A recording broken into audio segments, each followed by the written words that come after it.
Hello दोस्तों, नमस्कार। स्वागत है आप सभी का अपने चैनल साहित्य ज्ञान धारा में।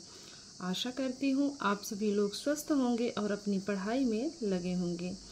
कवियों की श्रृंखला में बिना किसी देरी के आज हम सभी लोग पढ़ेंगे जॉर्ज अब्राहम ग्रियर्सन के बारे में। जैसा कि सभी का पेपर भी नज़दीक आ गया है, जिन लोगों का पीजीटी है, तो जितने भी प्रश्न बन सकते हैं हम लोग पढ़ सकते हैं, उतना ही अच्छा है। तो बिना किसी देरी के शुरू करते हैं।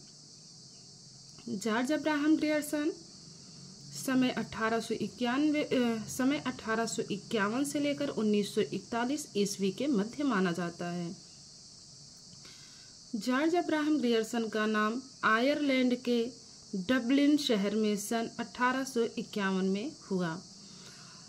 सन 1873 में जॉर्ज ग्रियर्सन का भारत आना हुआ। जॉर्ज अब्राहम ग्रियर्सन की संस्कृत, प्राकृत, पुरानी हिंदी व बांग्ला भाषाओं के अध्ययन में विशेष रुचि थी। जॉर्ज अब्राहम ग्रियर्सन सन 1876 से ही बंगाल की रॉयल एशियाटिक सोसाइटी के सदस्य थे। उनकी रचनाएं अधिकतर सोसाइटी से ही प्रकाशित हुई। आगे बात करते हैं। जॉर्ज अब्राहम ग्रियर्सन का प्रमुख व महत्वपूर्ण ग्रंथ लिंग्विस्टिक सर्वे ऑफ इंडिया और the modern vernacular literature of northern Hindustan है। आगे देखते हैं।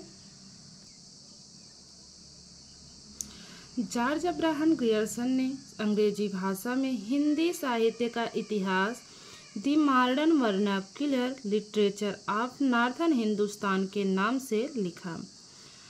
डॉक्टर किशोरी लाल गुप्त के अनुसार सच्चे अर्थों में हिंदी साहित्य का पहली बार इतिहास जॉर्ज अब्राहम ग्रियर्सन ने ही लिखा है। The modern vernacular literature of northern Hindustan का हिंदी अनुवाद किशोरी लाल गुप्त ने हिंदी साहित्य का प्रथम इतिहास 1957 ईस्वी के नाम से किया। तो जो ये the modern vernacular literature of northern Hindustan है, इसका हिंदी अनुवाद किशोरी लाल गुप्त ने किया है। और किस नाम से किया है? तो हिंदी साहित्य का प्रथम इतिहास के नाम से किया है। और कब किया है? 1957 ईस्वी में। तो यहाँ से बनने वाले 2 लाइन में ही 3 प्रश्न बन गए। आगे देखते हैं। जॉर्ज अब्राहम ग्रियर्सन का the modern vernacular literature of northern Hindustan सन 1888 ईस्वी में रॉयल सोसाइटी ऑफ बंगाल के विशेषांक के रूप में प्रकाशित हुआ। तो इसका समय क्या है? The modern vernacular literature of northern Hindustan का, तो इसका समय है 1888 ईस्वी में ये प्रकाशित हुई थी। कहाँ से हुई? तो रॉयल सोसाइटी ऑफ बंगाल के विशेषांक के रूप में हुई। आगे देखते हैं। जॉर्ज अब्राहम ग्रियर्सन के the modern vernacular literature of northern Hindustan ग्रंथ में केवल हिंदी के ही 952 कवियों का वर्णन है। आचार्य रामचंद्र शुक्ल ने इस ग्रंथ को बड़ा वृत्त संग्रह कहकर पुकारा है। जॉर्ज अब्राहम ग्रियर्सन ने हिंदी को अंग्रेजी द्वारा आविष्कृत भाषा कहा है। जॉर्ज अब्राहम ग्रियर्सन ने अपने हिंदी साहित्य के इतिहास ग्रंथ में हिंदी साहित्य को 12 भागों काल विभाजन इस प्रकार किया है। जो जॉर्ज अब्राहम ग्रियर्सन हैं, इन्होंने हिंदी साहित्य के ग्रंथों को कितने भागों में विभाजित किया? तो 12 भागों में किया। इस बात का विशेष ध्यान रखेंगे। अब कौन कौन से हैं ये 12 भाग, वो भी देख लेते हैं। पहला है चारण काल 700 ईस्वी से लेकर 1300 ईस्वी। दूसरा 15वीं सदी का धार्मिक पुनर्जागरण काल। तीसरा है जायसी की प्रेम कविता। ब्रज का कृष्ण संप्रदाय 1500 से लेकर 1600 ईस्वी तक। आगे देखते हैं। अगला है मुगल दरबार तुलसीदास। रीति काव्य 1500 से लेकर के 1692 ईस्वी। तुलसीदास के परवर्ती कवि 1600 से 1700 ईस्वी। महारानी विक्टोरिया के शासन में हिंदुस्तान, कंपनी के शासन में हिंदुस्तान, 18वीं शताब्दी, विविध अन्य कवि। तो ये थे 12 भाग। अब बात कर लेते हैं इनकी महत्वपूर्ण रचनाओं के बारे में। पद्मावती का संपादन 1902 ईस्वी, सुधाकर द्विवेदी की सहकारिता में संपादन। बिहारी सतसई का संपादन। नोट्स ऑफ तुलसीदास, कुल 12 निबंध इसमें संकलित किए गए हैं। लिंग्विस्टिक सर्वे ऑफ इंडिया 1909 ईस्वी। रामचरितमानस का संपादन। The modern vernacular literature of northern Hindustan 1888 ईस्वी समय माना जाता है। तो ये जितनी भी रचनाएं हैं जॉर्ज अब्राहम ग्रियर्सन की अपने आप में बहुत ही महत्वपूर्ण स्थान रखती हैं। रचनाओं को पुनः देख लेते हैं। पद्मावती का संपादन 1902 ईस्वी, सुधाकर द्विवेदी की सहकारिता में संपादन हुआ। बिहारी सतसई का संपादन। नोट्स ऑफ तुलसीदास, ये जो नोट्स ऑफ तुलसीदास है इसमें कुल 12 निबंध संकलित किए गए हैं। लिंग्विस्टिक सर्वे ऑफ इंडिया 1909 ईस्वी। रामचरितमानस का संपादन। The modern vernacular literature of northern Hindustan 1888 ईस्वी। अब देख लेते हैं इनसे बनने वाले प्रश्नों के बारे में जो महत्वपूर्ण है परीक्षा के दृष्टिकोण से। पहला प्रश्न है, इनमें से कौन हिंदी साहित्य के विदेशी इतिहासकार नहीं हैं? V.A. Smith, colonel James Tod, George Grierson या फिर शिव सिंह सेंगर। तो जो शिव सिंह सेंगर हैं ये विदेशी इतिहासकार ना होकर के हिंदुस्तानी इतिहासकार थे। अगला प्रश्न है, जॉर्ज अब्राहम ग्रियर्सन किस देश के निवासी थे? ऑप्शंस हैं आयरलैंड, इंग्लैंड, फिनलैंड या फिर स्विट्जरलैंड। तो जो पहला वाला ऑप्शन है आयरलैंड, ये वाला जवाब बिल्कुल सही है।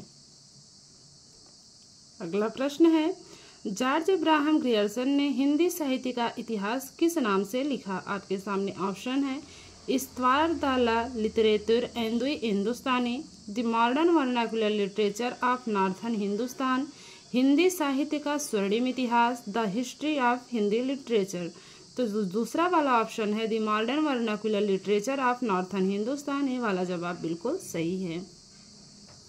इसमें अगला प्रश्न है, जॉर्ज ग्रियर्सन ने हिंदी साहित्य का इतिहास किस भाषा में लिखा था? ऑप्शंस हैं हिंदी, उर्दू, अंग्रेजी या फ्रेंच। तो जो तीसरा वाला ऑप्शन है इसमें अंग्रेजी, ये बिल्कुल सही है। जॉर्ज ग्रियर्सन ने हिंदी साहित्य का इतिहास अंग्रेजी भाषा में लिखा था। अगला प्रश्न है, किस विद्वान के अनुसार सही अर्थों में हिंदी साहित्य का इतिहास पहली बार जॉर्ज ग्रियर्सन ने लिखा था? चंद्रधर शर्मा गुलेरी ने, आचार्य रामचंद्र शुक्ल ने, रामकुमार वर्मा ने या फिर किशोरी लाल गुप्त ने। तो जो इसमें चौथा वाला ऑप्शन है किशोरी लाल गुप्त, ये बिल्कुल सही जवाब है। अगला प्रश्न देखते हैं। इसमें अगला प्रश्न है, जॉर्ज अब्राहम ग्रियर्सन का हिंदी साहित्य का इतिहास ग्रंथ कब से प्रकाशित हुआ? कहाँ से प्रकाशित हुआ? ऑप्शंस है रॉयल सोसाइटी ऑफ बंगाल से, काशी नागरी प्रचारणी सभा से, फोर्ट विलियम कॉलेज से या फिर सरस्वती पत्रिका से। तो जो पहला वाला ऑप्शन है रॉयल सोसाइटी ऑफ बंगाल से, ये बिल्कुल सही जवाब है। जॉर्ज अब्राहम ग्रियर्सन का हिंदी